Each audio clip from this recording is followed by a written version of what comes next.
Oui, je souhaite la bienvenue à tout le monde. Vous m'entendez maintenant? Ça va mieux? Parfait. Donc je vous disais, deuxième conférence de ce mois de mars, riche dans ce domaine.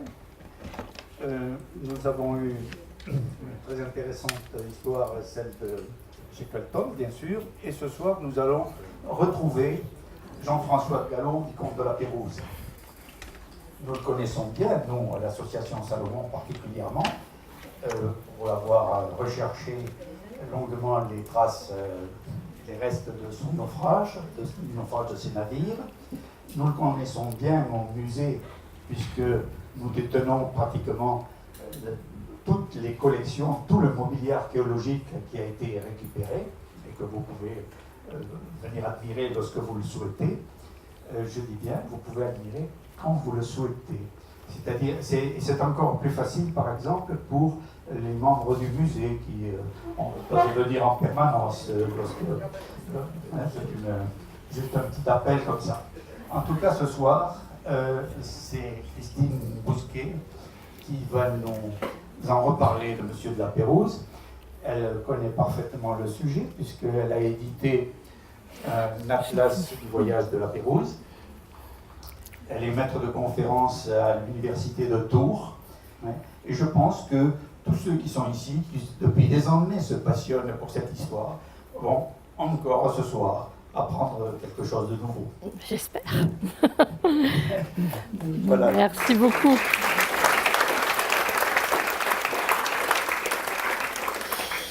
Monsieur le Président, Mesdames, Messieurs, il faut être un peu inconscient de ma part pour avoir accepté de venir parler de la Pérouse ici. Alors j'espère que quand on sortira, vous serez pas trop déçus de tout ce que je vais vous dire. Mais pour répondre à une interrogation qu'on m'a posée, je suis médiéviste, donc spécialiste d'histoire du Moyen-Âge. Et évidemment, on peut se demander pourquoi je m'intéresse à la Pérouse. Alors je m'y intéresse d'abord parce que je suis née dans le Pacifique, je suis née à Tahiti, j'aime beaucoup cette région du monde et j'ai quand même beaucoup travaillé en histoire maritime. Et donc au moment où la Bibliothèque des Introuvables a voulu publier l'Atlas de la Pérouse, on m'a demandé, je sais pas, ils n'ont peut-être pas trouvé quelqu'un d'autre, ils se sont peut-être rabattus sur moi, tout simplement. On m'a demandé de faire le commentaire iconographique de cet atlas. Donc je me suis plongée là-dedans. Et comme c'est un personnage, vous le savez bien, qui est une référence, la Pérouse en matière de navigation, il est une référence aussi en matière de découverte.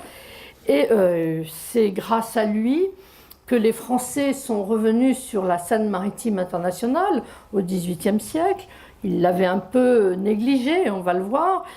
Et donc c'est un personnage qui est extrêmement intéressant, important. Lui, mais pas que lui. Son équipage aussi. Son équipage qu'on laisse un peu souvent de côté. On parle de la Pérouse, mais il y avait quand même des hommes à bord de ces deux bateaux. Et ces hommes, ils sont intéressants. Et l'Atlas permet de les voir, au moins de connaître leur nom pour certains, et de pouvoir travailler sur eux.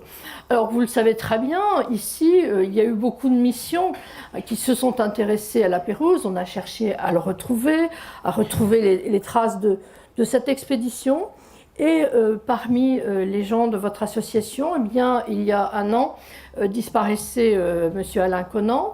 Et nous avons voulu, avec Valérie Vattier, lui faire cette soirée en son honneur. J'aurais aimé le rencontrer, bien sûr.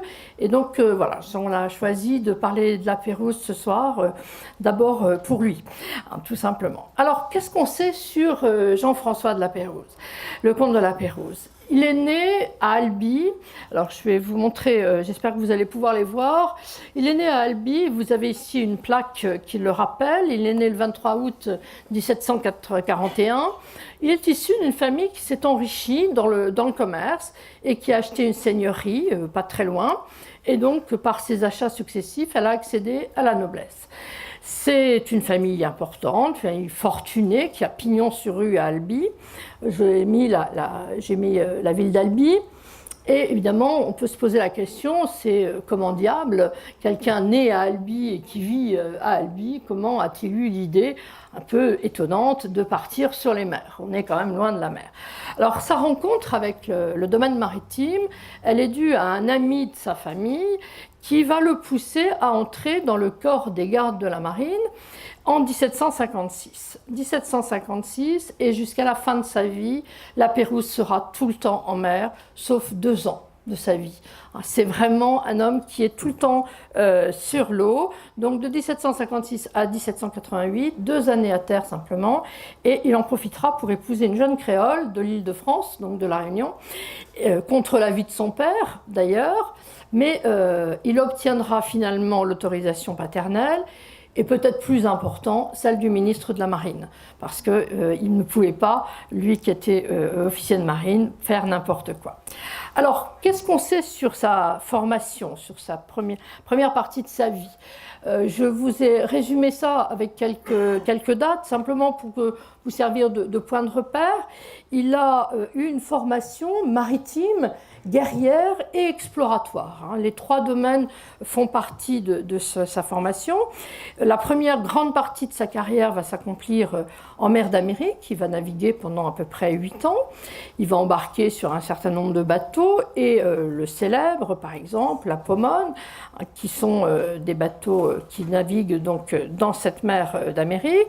Et il est bien entendu au premier plan lorsque Anglais et Français se font la guerre, ce qui est à peu près permanent à cette époque-là. Et il est sur le Formidable, je vous l'ai mis, il est prisonnier par les Anglais, non pas en Amérique, mais en baie de Quiberon, il est fait prisonnier. Il va être très vite libéré, contre rançon bien sûr, et il revient sur le théâtre de ses premiers combats, il va embarquer sur le Robuste, et il va naviguer jusqu'en 1763, c'est-à-dire jusqu'au traité signé entre la France et l'Angleterre. Et puis là, exception, c'est la paix. Alors c'est embêtant quand on est un officier de marine et qu'on a appris là à faire la guerre. Il va avoir une deuxième période de sa vie qui va lui permettre d'apprendre à naviguer non plus pour faire la guerre, mais de manière exploratoire. Et l'exploration, la formation exploratoire, elle commence concrètement par les côtes de France. Il faut apprendre à perfectionner ses connaissances nautiques, affiner sa pratique de la mer, affiner la navigation. Et les côtes de France, pour ça, sont importantes. Puis il va s'éloigner, il va découvrir un deuxième grand théâtre d'aventure, c'est l'océan Indien. L'océan Indien, il va aller vers le Bengale, la Chine plus tard, mais l'Inde, l'Indochine, l'île de France. Donc une bonne connaissance de l'océan Indien. La guerre avec l'Angleterre n'est jamais très loin, bien sûr, au XVIIIe, donc elle reprend en 1779 et la Pérouse revient aux Antilles. Il va avoir un commandement et il va faire la guerre aux Antilles, devant la Grenade, la Dominique, et il va partir anéantir les forts de la baie d'Hudson, donc au nord de l'Amérique. Il réussit très bien, mais enfin ça ne sert pas à grand chose, il faut bien reconnaître, dans cette guerre entre l'Amérique et entre les Anglais et la France. En 1783, il passe 2 années à terre, c'est là où il épouse sa jeune créole, et il commence à préparer l'expédition de sa vie. C'est ce qu'il dit, combler les blancs de Cook. C'est la phrase fétiche de l'expédition. Alors, cette expédition qui va avoir lieu va s'inscrire dans, il faut la situer dans le contexte général, on est dans une période où les communications, les moyens de communication progressent.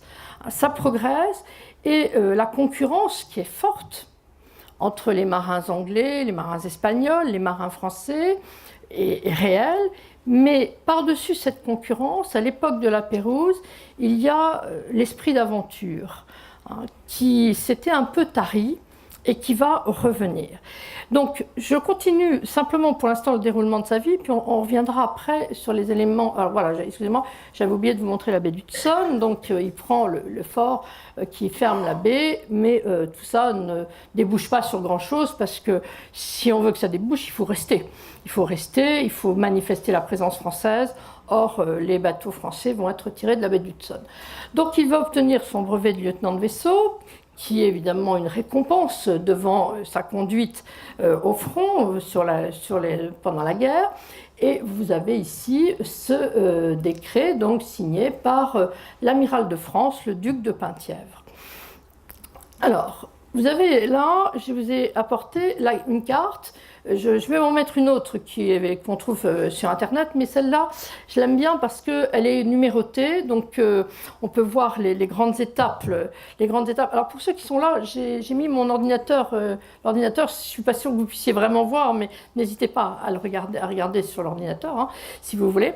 Donc cette expédition de la boussole et de l'astrolabe, elle est commandée par le roi Louis XVI, hein, bien sûr, et il quitte Brest le 1er août 1785 en direction du Cap Horn. Donc traversée de l'Atlantique, et la Pérouse commande la boussole et son fidèle ami Fleuriot de Lange commande l'astrolabe. Les frégates vont doubler le cap, vous le voyez, elles doublent le cap le 8 février 86. Et évidemment, là, entame donc cette grande remontée de l'océan Pacifique. Elle entame cette remontée, elle navigue au nord-ouest, et les frégates font escale aux îles Sandwich, c'est-à-dire à Hawaï. Et puis elles vont entreprendre vous le voyez sur ma carte, elles entreprennent de longer la côte de l'Amérique du Nord. Elles font...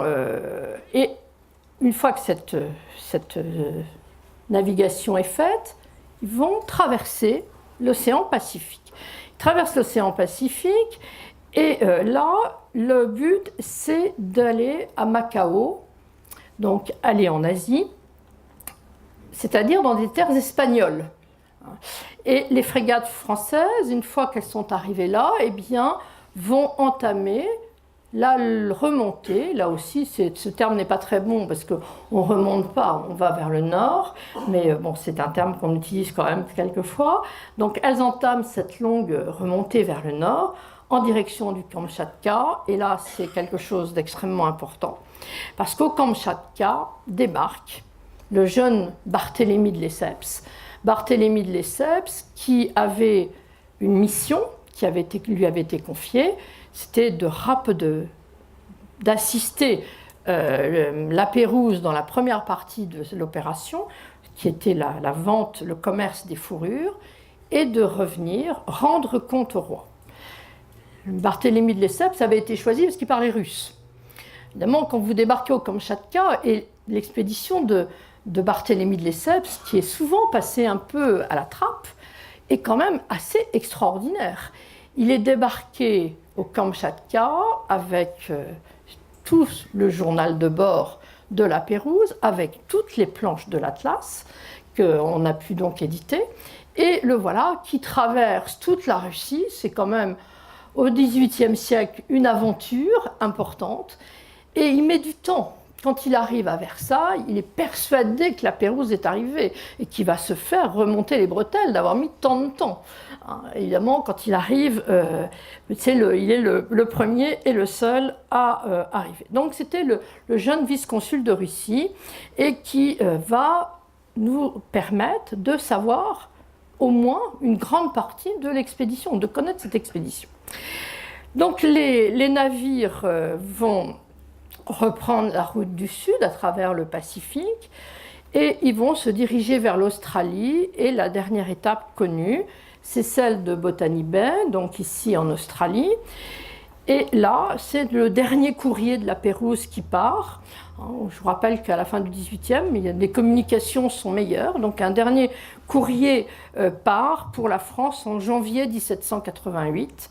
Et la fin de l'expédition va être endeuillée d'abord par la mort de Fleuriot de Lange, qui va être massacré, assassiné par les indigènes au Samoa, et puis par la fin des équipages, mal connus, même si maintenant on a retrouvé beaucoup de choses. Donc la fin de ces équipages au large de l'île de Vanikoro, donc j'ai dû mettre, voilà, donc vous avez ici les deux épaves qui sont là, les deux épaves de la boussole et de l'astrolabe. Donc sans doute un cyclone. C'était un très bon navigateur, la Pérouse. Hein, donc il y a sans doute eu quelque chose qui a fait que ces deux bateaux ont été poussés sur le récif. Donc 30 mois de navigation. 30 mois de navigation, le voyage de la Pérouse dans le Pacifique, pour aller dans le Pacifique, de Brest à Vanikoro. Et ça a donné naissance à un récit de voyage en 4 volumes, accompagné d'un volume de dessin. Et ce n'est pas vrai le livre de bord, parce que le livre de bord a disparu avec le naufrage, hein, bien entendu. Il n'a pas donné son livre de bord à Barthélemy de Lesseps, mais il a donné en fait les lettres qu'il rédigeait en même temps que le livre de bord, et qui devait être la copie du livre de bord, qui était destiné au roi et à l'Académie de marine, pour raconter ce qu'il avait découvert, ce qu'il avait fait, ce qu'il avait vu, et c'est ce qu'on a publié. Donc l'édition de son récit a connu un succès absolument fantastique, et bon nombre de marins sont partis sur ces traces. Alors vous connaissez tous, je suis passée un peu vite sur là, le détroit qui porte son nom, hein, donc au nord du Japon, et puis je vais vous montrer ça. Voilà la trame. À partir de cette trame, qu'est-ce qu'on peut dire? Qu'est-ce qu'on sait? J'aime beaucoup le début du récit de la Pérouse. L'ancien esprit de découverte paraissait entièrement éteint. Visiblement, l'esprit des grands découvreurs dans lequel il s'inscrit, dans la lignée desquels il s'inscrit, c'est voilà, le début, un peu déconcertant, sur lequel avait le début du voyage autour du monde sur la boussole et l'astrolabe. Donc c'est ici, je vous ai mis excusez-moi, voilà la médaille qui est frappée, donc avec le portrait de Louis XVI, hein, la médaille frappée et la plaque commémorative qui a été mise à Brest en 1985. Et voilà le départ donc de la Pérouse. Ah, excusez, décidément. Donc Louis XVI lui a commandé ce voyage. Louis XVI est un roi, vous savez, mal aimé des Français, on en dit toujours beaucoup de mal. Il a ruiné la France. Ce n'est pas les bijoux de Marie-Antoinette qui ont ruiné la France. Heureusement d'ailleurs. Ce qui a ruiné la France, c'est la guerre d'Amérique. C'est ça qui a coûté très cher. C'est Louis XVI qui a décidé, parce qu'il était passionné par la chose maritime, il était passionné par ça, et c'est lui qui a décidé de ce grand voyage. Alors, il y avait bien sûr eu d'autres marins, et notamment un marin français qui était porté au nu, Bougainville.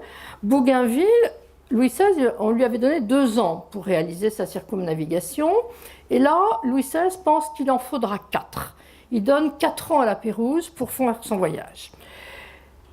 Si on regarde le voyage de Bougainville, c'était très amateur ce voyage. Et le voyage de Bougainville avait un peu signifié la fin de l'amateurisme. Il est rentré, alors il a fait une circumnavigation, ça c'est certain. Mais enfin, il n'avait rien découvert. Il est passé à côté de beaucoup de choses, il a mal compris d'ailleurs un certain nombre de choses, et ça lui a été reproché. Et notamment par un de ses compagnons, un des compagnons de Bougainville, qui avait noté de manière très sévère cette expédition. Il avait dit ceci: « Avons-nous sondé le long des côtes? Y connaissons-nous un bon mouillage? À quoi se réduit l'utilité de ce voyage pour la nation? Je ne vois donc de réel dans cette entreprise jusqu'à aujourd'hui que les dépenses de 2 armements très coûteux. » Le voyage de Bougainville peut aller se rhabiller en un mot. Visiblement, c'était l'amateurisme. Et la Pérouse ne va pas faire cette erreur. La Pérouse ne va pas faire cette erreur. L'amateurisme brillant mais très décevant de Bougainville, ce n'est pas pour lui. Alors depuis l'expédition de Bougainville, il y avait eu l'expédition de Kerguelen qui avait échoué. Il cherchait un continent austral et il ne l'a pas trouvé. Donc il n'a même pas pu débarquer sur les terres qui portent son nom. Donc les échecs français deviennent quand même importants, surtout vis-à-vis des Anglais. on est toujours dans la même compétition quand même. Hein.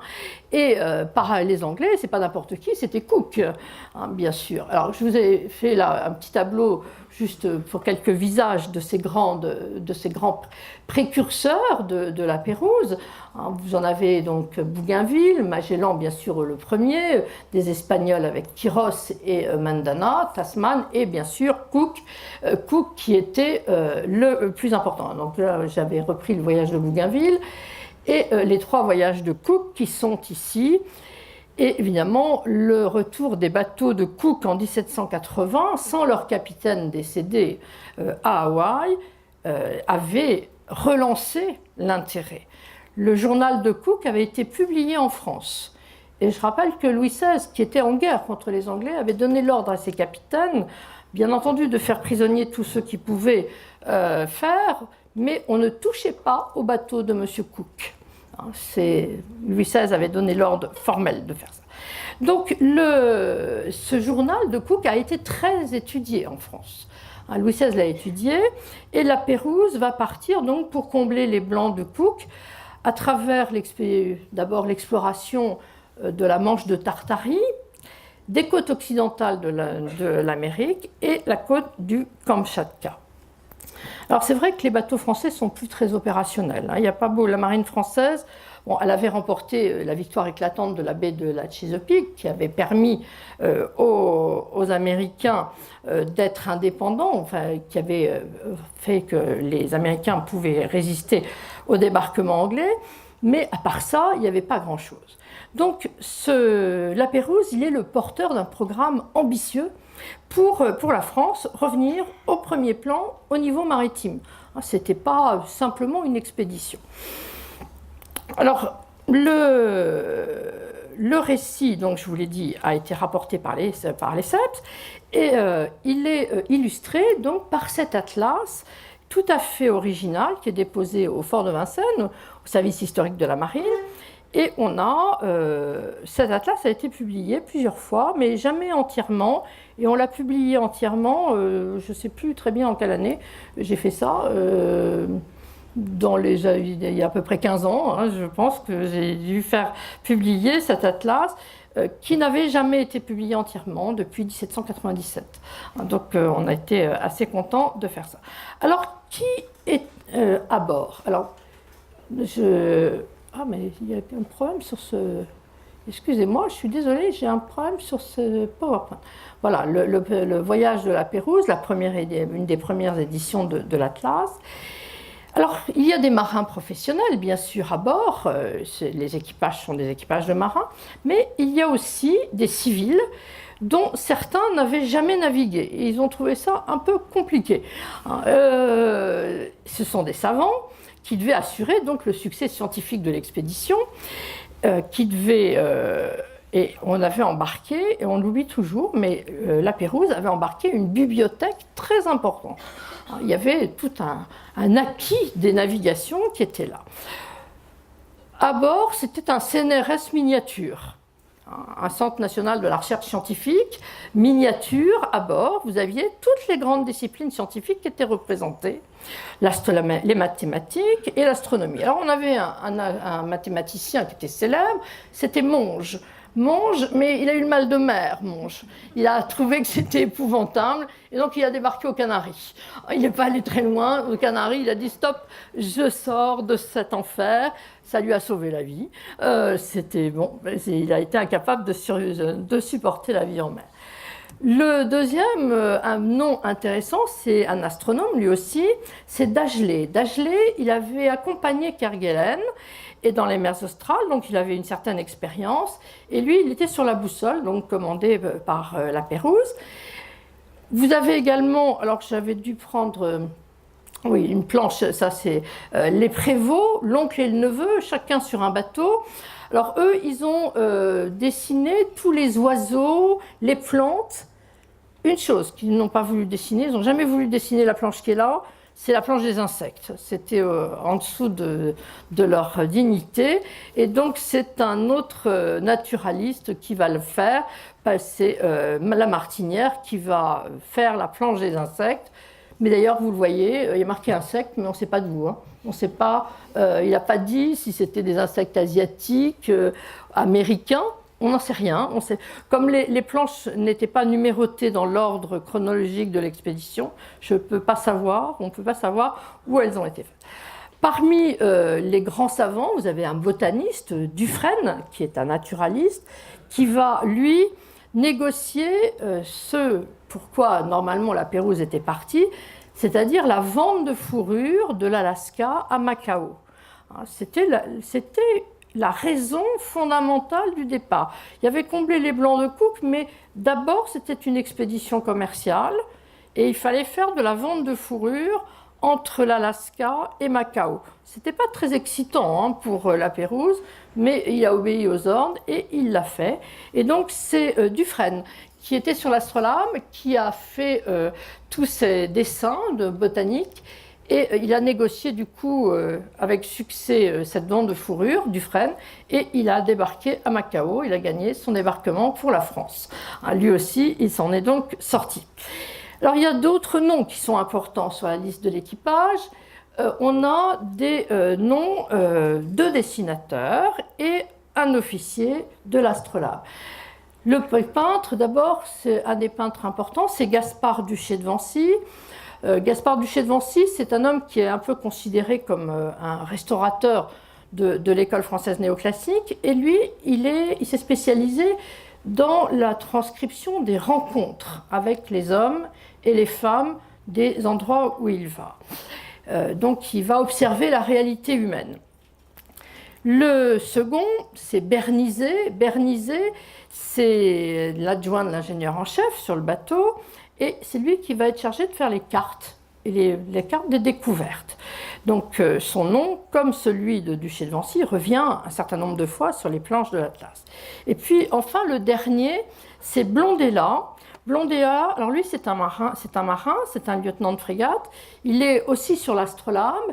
Et c'est un homme qui est un très bon dessinateur et qui se livre au dessin par goût, tout simplement.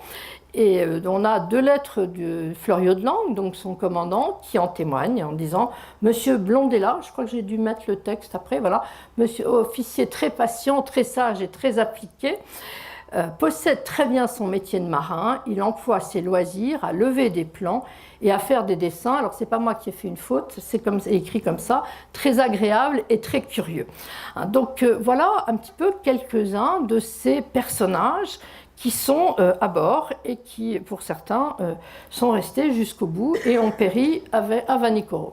Alors, vous le voyez, le dossier iconographique et cartographique est composé de 68 gravures. Nous avons donc 68 gravures de ce voyage qui sont de grand format. Quelquefois, vous avez des cartes qui sont sur 2 folios, 2 pages, donc c'est vraiment important. Et j'ai fait un peu une décomposition de ce qu'on trouve dans ce dossier. Vous voyez, il y a 30 cartes. On voit très bien quel est le premier intérêt.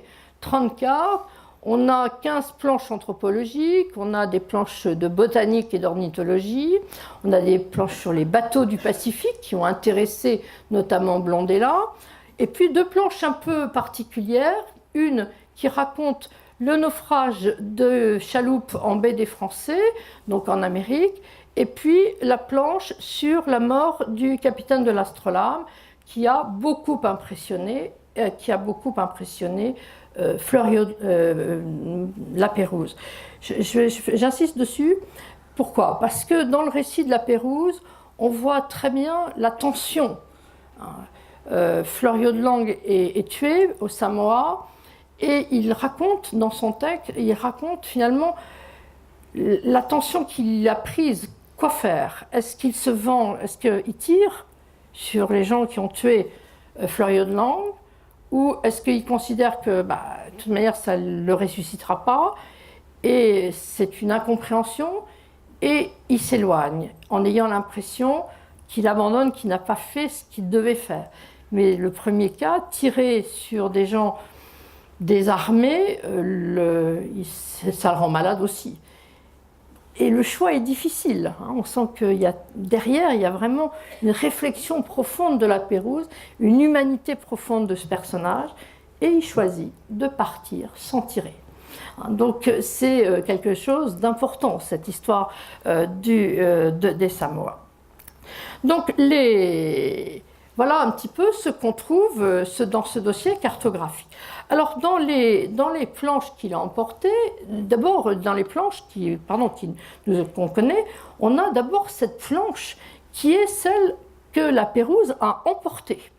C'est l'état des connaissances sur le Pacifique, c'est ce qu'il avait à sa disposition pour affronter ce voyage, et on a un certain nombre donc, de légendes. Alors ça c'est la carte générale, donc on voit un Pacifique qui est quand même déjà bien dessiné.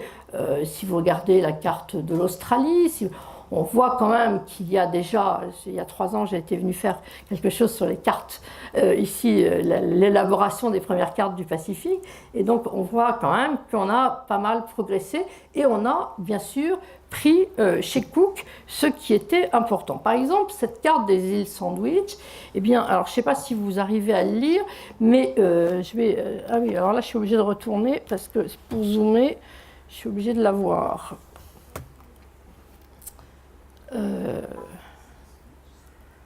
Ah, il n'y a pas de zoom là-dessus. Je vois rien. Bon, bah tant pis, je suis désolée, je ne peux pas zoomer. Donc, vous êtes obligé de me croire, mais dans la légende en bas, vous avez la légende qui dit qu'on s'est servi des cartes de Cook. Donc, voilà. Ah, je vais y arriver. Donc, les parties qui sont vues par Cook sont reportées sur les cartes. On a également, par exemple, la carte suivante, je pense que j'avais pris celle-ci. Voilà, donc ça, c'est une carte assez intéressante, puisqu'elle a été faite par un Espagnol. C'est la carte de l'Espagnol Morel, qui avait fait un voyage d'exploration en 1775. Et cette carte, la Pérouse est partie avec. Donc, et ça, c'est nouveau, parce que la carte est un objet dont on a absolument besoin, bien sûr, et qui est un objet de compétition, qui a été un objet de compétition pendant très longtemps. Esprit sort de ce truc. La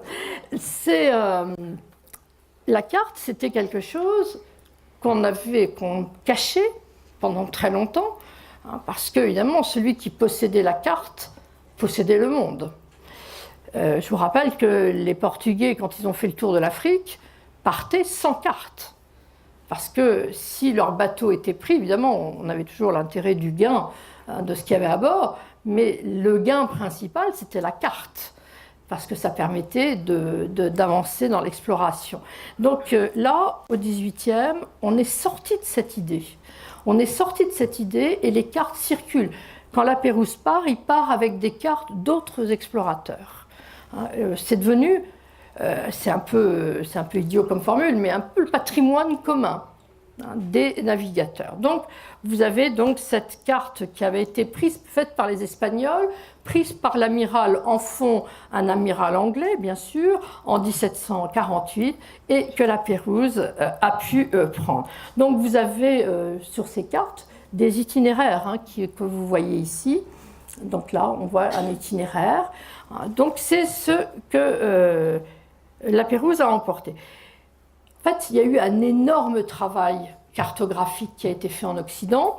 Les plus anciens, ce sont les grands portulans médiévaux. Et ici, ces cartes que la Pérouse a emportées. Et puis, il y a des cartes qui sont faites à bord, et notamment celle de la baie de la Conception. Donc la baie de la Conception, c'est une escale qui est au sud du Chili, et elle est faite par Bernizet, cette carte, et elle est marquée pour servir au voyage de Monsieur de la Pérouse. Et donc on a des notations sur les fonds, sur les relevés de profondeur, sur les îlots rocheux qui ferment la baie, et puis également sur les ruines. Donc on s'intéresse aussi à l'arrière-pays, enfin pas simplement à l'aspect maritime, on s'intéresse également à l'arrière-pays, les fortifications, les paroisses, les ruines, tout ça figure sur le plan. Il faut pouvoir reconnaître. Donc on voit ce genre de plan qui a été fait. Alors, un des grands problèmes de la Pérouse comme des autres navigateurs, c'est bien sûr de se repérer. latitude et longitude. La longitude à la mer, le calcul de la longitude a posé bien des problèmes, mais on a les horloges à longitude de Ferdinand Berthoud. Donc elles sont à bord du bateau, hein, donc ils ont des horloges à longitude, ils peuvent calculer la longitude, c'est très important de calculer la longitude. Parce que si vous n'avez pas de longitude, vous pouvez avoir une île à 1500 km de distance. Elle peut évoluer sur le même parallèle, vous pouvez la placer à 1500 km de distance. Donc évidemment, la longitude, c'était un défi extrêmement important. C'est Cook qui a beaucoup travaillé là-dessus. Ça permet de rectifier ces horloges, elles permettent de rectifier les erreurs, les anciens calculs, et le travail de la Pérouse va être justement de faire toutes ces rectifications. Donc on a, dans toutes ces cartes qui sont emportées, qui sont fabriquées, on a des indices précieux pour les historiens, puisqu'on voit la chronologie des voyages, la chronologie des découvertes, mais aussi pour les géographes, puisqu'on voit se dessiner des paysages qui sont nouveaux grâce à toutes ces cartes. Et voilà ce qu'on peut voir sur ces premiers ensembles de cartes. Alors là, j'avais pris cette carte sur Internet. Vous voyez plus facilement le voyage ici, hein, donc voilà ce grand voyage qui est là.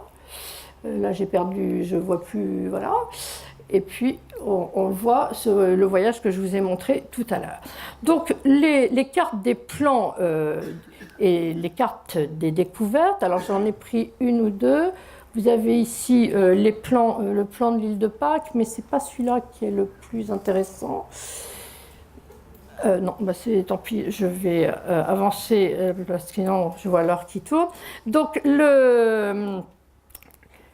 les cartes vont porter toutes les découvertes, vont porter des noms français. Les découvertes vont prendre des noms des héros du XVIIIe, des navigateurs, de la femme de Fleuriot de Langue.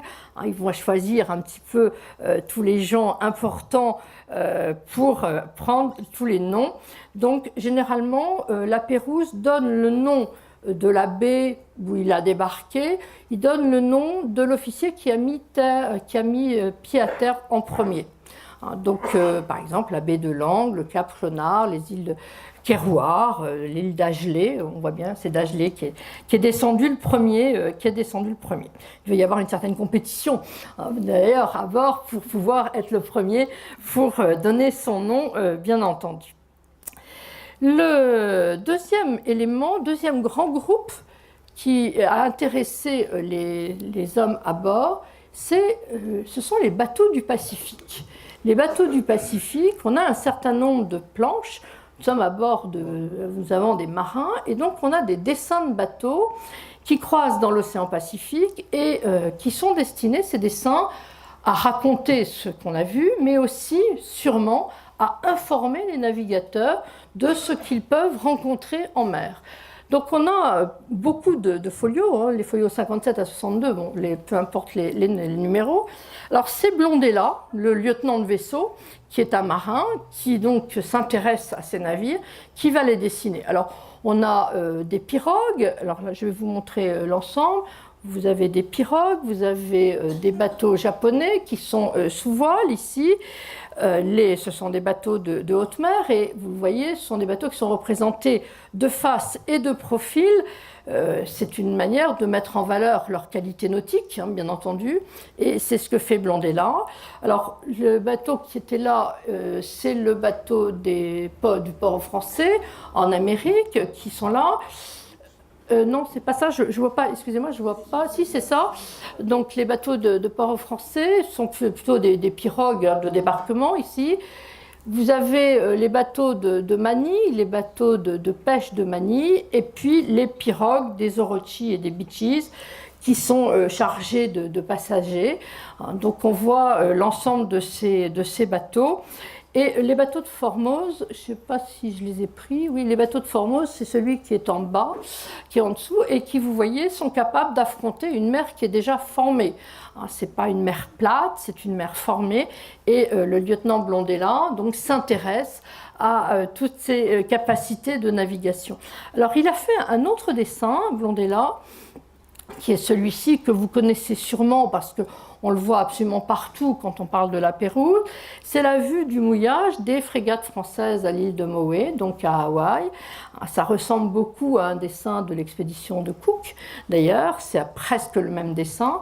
Donc les deux frégates françaises sont au mouillage, elles sont au mouillage au large des îles Sandwich, et vous avez tout un ensemble de petites embarcations.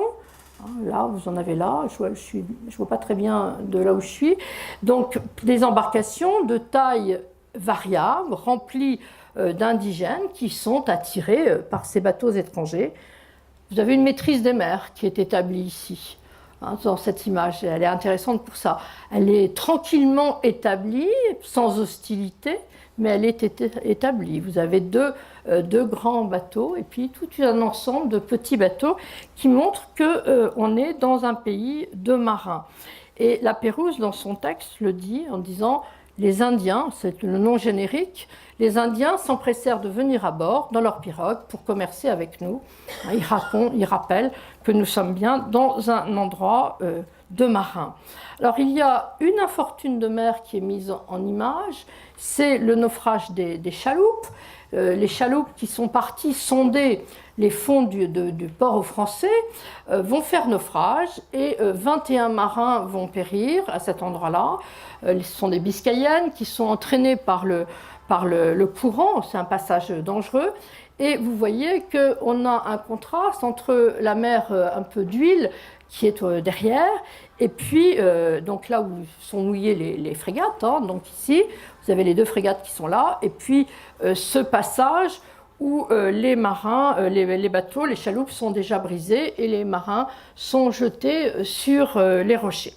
Donc la violence de la mer, la nécessité de la prudence, même de la part des marins chevronnés, était toujours recommandée.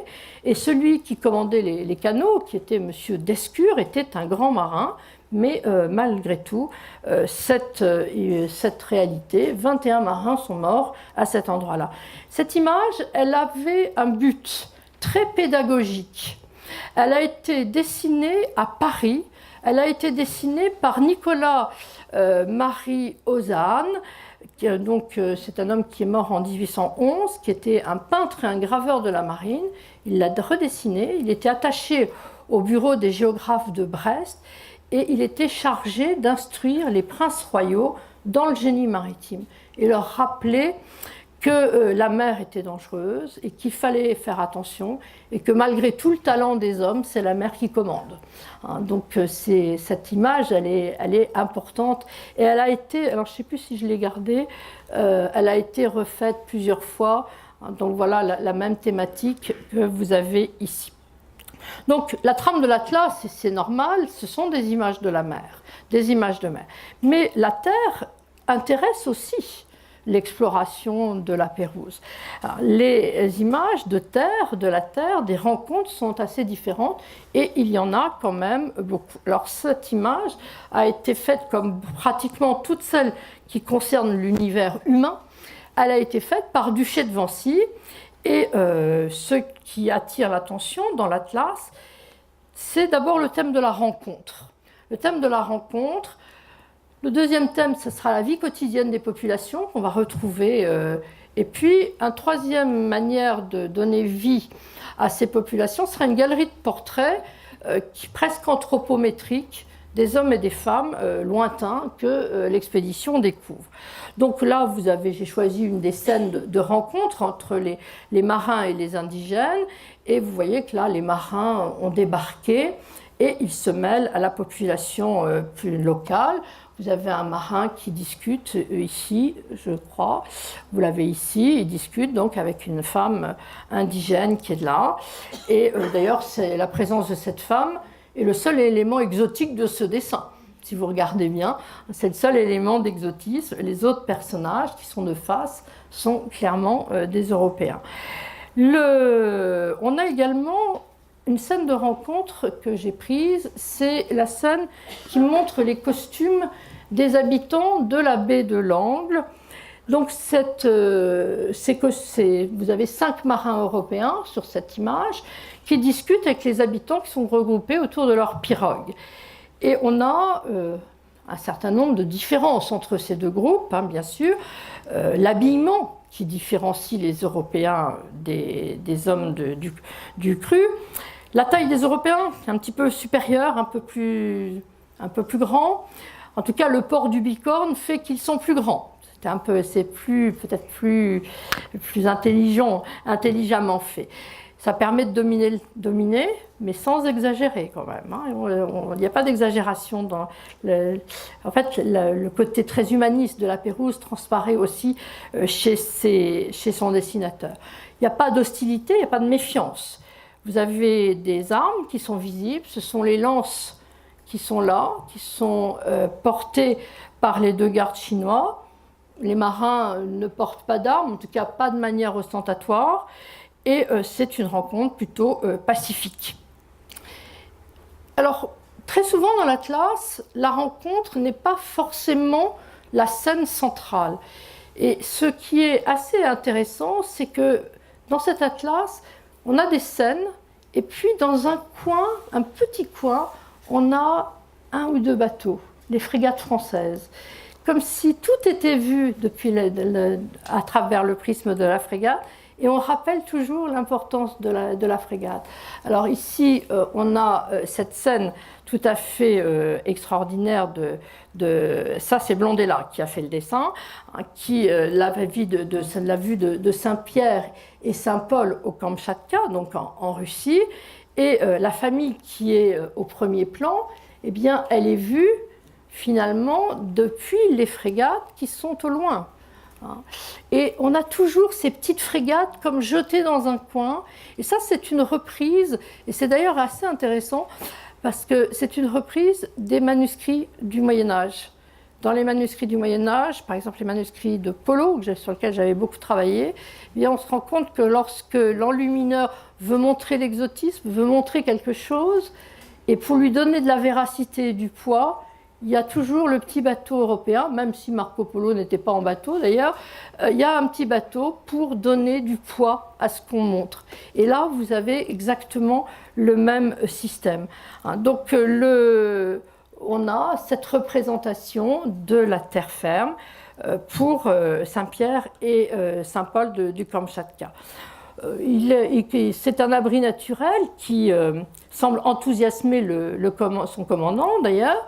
Alors là, je ne sais pas si vous le voyez, mais ici vous avez sur le dessin, et c'est là où j'aurais voulu zoomer, vous avez une jetée avec des constructions, des maisons dessus. Et ça avait enthousiasmé Fleuriot de Lange.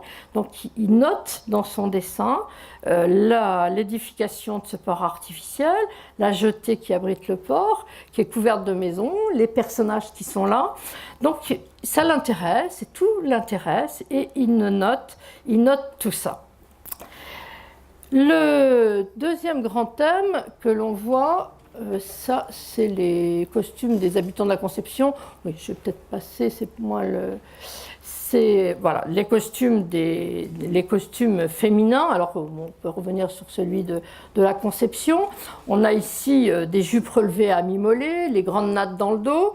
Là, on a un dessin qui est exactement la copie conforme du texte. Le dessin suit le texte, donc c'est la bonne société de l'île qui est là, et on a quand même une certaine mixité ethnique qui est notée sur ces dessins. Alors vous avez ici les costumes des habitants de Manille qui font aussi l'objet d'une description vestimentaire plutôt féminine toujours dans ces images, alors que le texte là ne mentionne rien. C'est Duché de Vancy qui a représenté ces femmes, il a voulu les mettre en avant. Le texte de la Pérouse, lui, pour Manille, va plutôt mettre en avant la beauté des environs de Manille, il trouve que c'est beau, et il va dénoncer le sort difficile qui est fait aux populations locales par la colonisation espagnole. Il dénonce cette colonisation, il la trouve il trouve que c'est de l'amateurisme complet et qu'il y a beaucoup d'excès. Et je vais vous citer 4 lignes que je trouve extraordinairement importantes. Ces peuples ne m'ont paru en rien inférieurs à ceux de l'Europe. J'ai parcouru leur village, je les ai trouvés bons, hospitaliers et affables. Quoique les Espagnols en parlent avec mépris et les traitent de même, j'ai reconnu que les vices qu'ils mettent sur le compte des Indiens doivent être imputés au gouvernement qu'ils ont établi parmi eux. Le moins qu'on puisse dire, c'est que les Espagnols ne sortent pas grandis de la plume de la Pérouse, mais qu'il va, lui, s'intéresser finalement beaucoup aux gens, aux habitants, et il n'a pas de préjugés particuliers à leur encontre.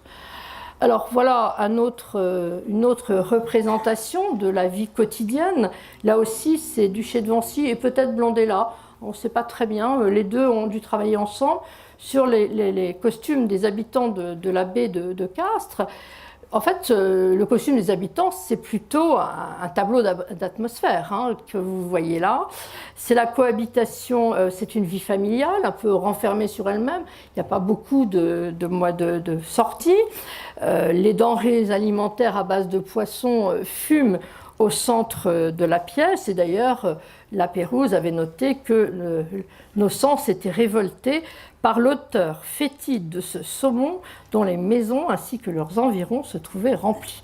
Il n'a pas été emballé par cette manière de vivre. Donc vous avez un dessin qui est surchargé de détails, avec les poissons qui sont accrochés un peu partout, le filet qui sèche. Enfin, on a tout cela dans ce tableau. Alors j'avance. Alors parmi les grands éléments concrets qui ont retenu l'attention des imagiers, des peintres, c'est les tombeaux de la baie de Castres. C'est quelque chose qui les a extrêmement surpris, cette omniprésence de tombeaux hiérarchisés, garnis d'objets à proximité des habitations, alors qu'en France, à ce moment-là, on est dans le moment où on n'est pas encore dans le cimetière municipal, mais on est en train de rechasser les morts vers l'extérieur. On les avait accueillis pendant des siècles à l'intérieur des villes, et là, on est en train de les rechasser, et ça sera fait véritablement au XIXe. Donc là, ça choque un peu l'esprit de la Pérouse, et donc étonnement des marins qui regardent ça au centre de la Seine, qui regardent ces tombeaux. Et ce tombeau, entouré d'un filet suspendu, la Pérouse a consacré 2 pages dans son livre à ces tombeaux. Il disait que ces tombeaux étaient surprenants parce qu'ils étaient mieux construits et aussi grands que les maisons. Chacun d'eux renfermait 3, 4, 5 bières proprement travaillées, ornées d'étoffes de Chine, des arcs, des flèches, des filets. Et généralement, des meubles étaient suspendus dans l'intérieur de ces monuments. Donc tout un ensemble très important. Mais il va un peu plus loin et il va dire que finalement tout le monde n'avait pas le droit au même tombeau et les plus pauvres sont exposés en plein air dans une bière placée dans un théâtre soutenu par des piquets, et c'est ce que vous avez ici, mais tous, même les pauvres, ont leurs arcs, leurs flèches et leurs filets. Donc vous avez ici les tombeaux des pauvres, ce tombeau du pauvre qui est exposé au regard. Alors, je ne sais pas si vous avez encore un peu de patience, parce que je n'ai pas tout à fait fini. Je vois qu'il est 7 heures. Alors, voilà, je prends quelques éléments, je glane quelques éléments. Donc ici, l'île de Macao. Macao et Manille, pour la Pérouse, c'est peu de choses. Il va être assez sévère, on l'a vu, pour la ville de Manille. Il insiste sur le fait que la taille des faubourgs est considérable. Et pour Macao, que j'ai choisi ici, il va mettre en valeur, alors il faudrait... Vous savez, toutes ces photos, je voulais vous dire, j'ai fait exprès de prendre les planches, l'atlas qu'on a mis sur Internet. En fait, on l'a édité, mais ces planches sont aussi sur Internet. Et vous pouvez, si ces planches vous intéressent, zoomer dessus pour pouvoir voir les détails. Et là, vous verrez très bien les remparts de Macao. C'est quelque chose qui a frappé la Pérouse, bien entendu, ces remparts en disant que des Européens en viendraient facilement à bout, mais que les forces maritimes des Chinois auraient du mal à prendre Macao. Donc c'est quelque chose qui est noté par la Pérouse. Il y a d'ailleurs une petite église à l'entrée du port qui rappelle que selon la Pérouse, que les Portugais sont plus religieux que militaires. Donc là, il y a une petite notation. Et évidemment, ça ne sonne pas tout à fait comme un compliment dans la bouche de la Pérouse, cette notation, bien entendu. Alors, parmi les grandes séries d'images, vous avez également des images qu'on peut appeler ethnographiques. Là, j'ai choisi celle de Port-des-Français, donc en Amérique, et la description est faite par la Pérouse qui disait « Les femmes ont la lèvre inférieure fendue au ras des gencives dans toute la largeur de la bouche. Elles portent une espèce d'écuelle de bois sans anse qui s'appuie contre les gencives. » Et il trouvait ça hideux, mais Duché de Vancy a dessiné cette femme en haillons, recouverte, dit-il, de peau puante, ça c'est dans le texte, et dans la bouche, évidemment, donne une idée peut-être pas très attirante de cette femme. Hein. Alors, on retrouve toujours sous la plume, sous le dessin de Duché de Vancy, ce genre de portrait. Donc là, on est... c'est plus une peinture sociale, c'est plus une peinture de rencontre, c'est vraiment une étude scientifique de caractère ethnique. Hein, c'est ça qui est intéressant, et le XVIIIe siècle se passionne pour l'ethnographie, se passionne pour ce genre de choses. Donc on va comparer les indigènes, on va comparer les races, les ethnies, tout ça va être le fruit de beaucoup de travaux dans les écrits des voyageurs, et qui sont toujours partagés, hein, entre une attitude un peu bienveillante, et puis l'immense persuasion, parce que ça c'est quand même un trait qu'on note chez tous les voyageurs, de la supériorité européenne, qui doit être apportée aux peuplades qu'on rencontre un peu partout. Donc il y a bienveillance et en même temps on est persuadé de cette supériorité. Alors tout à l'heure je suis passée rapidement sur l'île de Pâques. En fait l'île de Pâques, bon, la carte de l'île de Pâques est intéressante, mais elle n'est pas particulièrement plus intéressante ou moins intéressante qu'une autre. C'est ce dessin-là qui est particulièrement intéressant parce que c'est Bernizet qui a tracé de manière très scientifique les détails des monuments de l'île de Pâques. Et l'île de Pâques était une destination qui avait été clairement mentionnée à la Pérouse, car il devait se pencher sur ces pierres mystérieuses, bien sûr, et c'est intéressant, s'assurer si l'espèce humaine s'y détruit comme on a lieu de le présumer, d'après les observations et le sentiment du capitaine Cook. Vous savez, cette grande histoire des peuples de l'île de Pâques qui se seraient autodétruits. Je vous signale qu'il y a quelque temps, il y a eu une très bonne émission sur France 5, je crois, puisqu'elle est passée la veille de mon départ pour Nouméa, et justement qui remet les choses à l'heure là-dessus. Mais vous voyez qu'au temps de la Pérouse, déjà, c'était une vraie question qu'on se posait, et la Pérouse était partie aussi pour régler cela.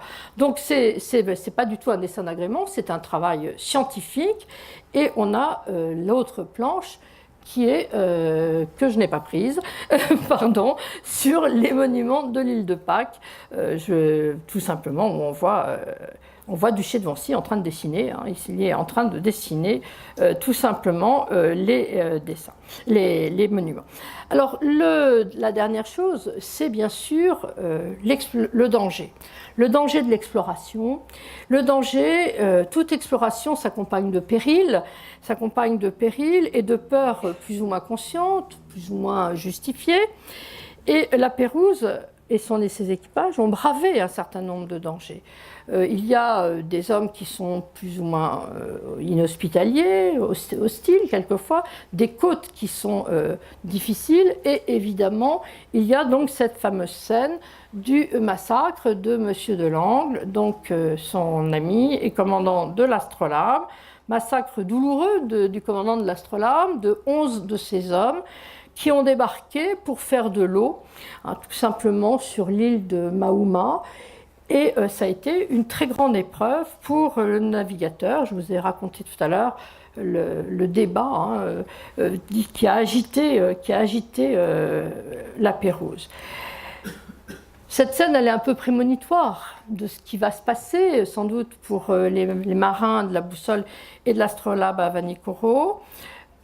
Mais ce qui est très frappant, je trouve, dans cet atlas, c'est qu'il y a des dangers, on le voit ici. Il y a eu les Français qui sont morts également par les 21 Français qui sont morts par faute, pas à cause du courant.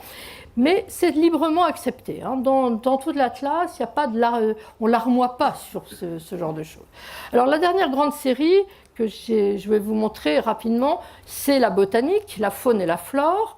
Donc il n'y a de faune et de flore dessinées que pour l'Amérique. Le reste, il n'y a pas de faune et de flore dessinées. Il n'y a rien de conservé dans les planches de l'Atlas de la Pérouse sur le monde végétal et animal de l'Asie. On n'a rien. Bon, on ne sait pas très bien. Donc les noms qui sont en légende sont ceux des prévôts. Alors vous avez ici des lianes, vous avez un merle, hein, vous avez donc. Mais dans l'ensemble, le monde végétal est assez peu fourni. Le monde animal, d'ailleurs là, le merle, c'est pas Prévost, c'est Duché de Vancy qui l'a dessiné. Hein, donc on a plutôt des dessins d'agrément, et puis pour les oursins, par exemple, on a plutôt un dessin scientifique avec une coupe un peu précise. Donc là, on a quelque chose de scientifique. Alors pour conclure, puisque je suis arrivée au bout du temps qui m'était imparti, je pense que feuilleter un peu les pages de cet atlas, moi j'avais beaucoup aimé le faire, parce que j'ai trouvé ça extrêmement émouvant, à la fois pour l'historien, et puis qui voit finalement le monde qui est écrit, hein, qui est donc dessiné, qui a pris vie sous la plume d'hommes dont aucun n'est revenu. Donc c'est évidemment important. Ce sont des fragments de descriptions, de découvertes humaines, scientifiques, géographiques, qui vont former un véritable album d'un voyage qui a une renommée absolument extraordinaire. Donc le nom de la Pérouse est connu sur tous les océans du globe, il est connu sur les îles qui lui doivent un nom. Hein, beaucoup d'îles ont été baptisées par la Pérouse, il y a des monuments qui portent son nom, et beaucoup de marins, vous le savez bien ici, sont partis le rechercher. Donc je pense que cet atlas a donné chair à un récit. Ce n'est pas simplement un monde écrit et un monde lu, mais c'est aussi un monde vu que l'Atlas restitue. Et ce sont des hommes au courage ordinaire, hein, ces navigateurs, ces scientifiques, qui avaient des préjugés, parfois assez violents, mais dont les convictions n'ont jamais éteint la joie de la découverte, hein, le bonheur de découvrir, la soif de la découverte. Alors j'espère que ces planches de l'Atlas vous auront donné envie de vous replonger dans le récit de la Pérouse, parce que je pense que c'est un récit qui mérite qu'on s'y intéresse, et pas simplement qu'on s'intéresse à Vanikoro. Alors bien sûr, on a envie de savoir, on a envie de le retrouver, on en a eu envie, mais le texte en lui-même mérite tout notre intérêt, je pense. Et je vous remercie de votre attention.